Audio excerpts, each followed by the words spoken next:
In cities like Accra, Ghana, the fast food scene is absolutely booming, and it's changing everything about how people eat.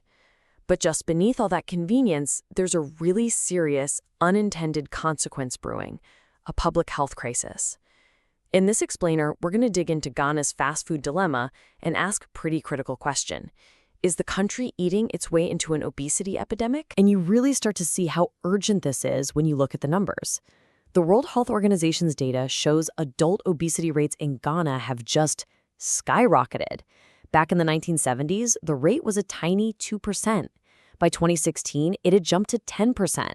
And today, get this, a staggering 43% of adults are classified as obese. I mean, that's a more than 20-fold increase in just a few decades. It's wild. So yeah, the data paints a pretty stark picture, right? But what's really behind it? What exactly is fueling this massive public health challenge? That's the big question we're going to unpack today, connecting the dots between culture, convenience, and a health crisis that's getting bigger every day. All right, first up, Ghana's alarming rise. We need to really understand the true scale of what we're talking about here. So when we use the word obesity, what does that actually mean from a medical standpoint? Well, it's a condition where there's an excessive amount of body fat. It's all measured using something called the body mass index, or BMI. If a person's BMI is 30 or higher, they're clinically classified as obese, which puts them at a much higher risk for a ton of health problems down the line. This is the definition behind that 43% figure we just saw. Okay, so what's causing this? Well, a lot of experts are pointing their fingers at one major driver, the fast food takeover. You know, for generations, if you were eating out in Ghana, it looked totally different. You'd go to these local spots, these famous chop bars, for amazing traditional meals, like fufu. Or you'd grab something like waki from a street vendor. This was the bedrock of the country's food scene. Now, let's compare that to the landscape today. It's just dominated by fast food giants. You've got the big international brands like Burger King and KFC, plus these powerhouse local chains like Eddie's Pizza. And the crucial thing is, they're not just in the rich parts of town anymore. Nope. They are pushing into all kinds of neighborhoods like Hotso and Dansamon, which means fast food is basically available to everyone. So why is it so popular? Why this massive shift? Well, according to Anthony Owusu-Ansah, who's the CEO of a food delivery startup, it really boils down to two simple things: convenience and variety. As Ghana gets more urban, people's lives are just getting busier. Fast food is quick, it's easy, and it offers a change from the everyday. And of course, delivery apps just make it that much easier to get. But all this convenience, it comes at a price, a really big hidden cost to public health. So now let's connect the dots between this new diet and the diseases that are unfortunately on the rise. So what's the deal with the food itself? What is this fast food formula? Pharmacist Andrew Anand breaks it down for us. These meals are often packed with calories and saturated fat, but at the same time, they've been stripped of all the good stuff, like essential fiber and other nutrients. So what does that mean? It means you might have to eat more just to feel full, or you're getting a huge calorie bomb with very little real nutrition for your body. And the impact? Well, it's pretty shocking. A 2022 study from the Ghana Statistical Service found that a whopping 86% of people described their own eating habits as unhealthy. That's not some expert judging them. That's people saying it themselves. It's a self-reported reality for most of the country. And here are the devastating consequences.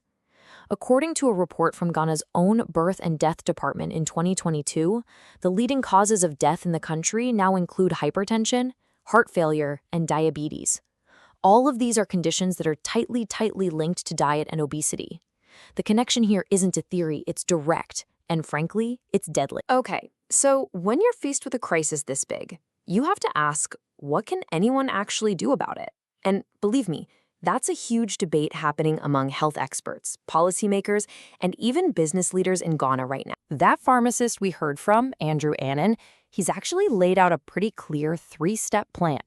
Step 1, education. Start in schools, teaching kids about the benefits of local foods and the real consequences of fast food.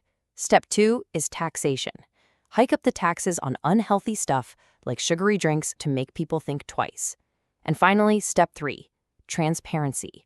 Make it mandatory for fast food places to put clear calorie and nutrition labels right on their menus. So how much of that is actually getting done? Well, this is where we see a bit of a gap. Things like widespread education and mandatory calorie counts, they're still just proposals. But the government did take one step. In 2023, they passed a 20% tax on sugary drinks, which, is a start, but it's a long way from the big, comprehensive plan that experts say is needed. And all of this really brings Ghana to a critical moment. The country is truly standing at a crossroads. It's facing a fundamental choice about the future of its food, its culture, and its health. And don't think for a second that this trend is slowing down. It's actually speeding up. Just look at one local chain, Pizza Man, Chicken Man. By early 2025, they'd already opened 90 branches across the country. That one number, it says everything you need to know about how fast this industry is exploding. Which brings us back to what might be the most important point of all. Put so powerfully here by pharmacist Andrew Annan, people need to know what they're eating. Think about it. In the US, big chains have to show you the calorie counts on their menus. In Ghana, they don't.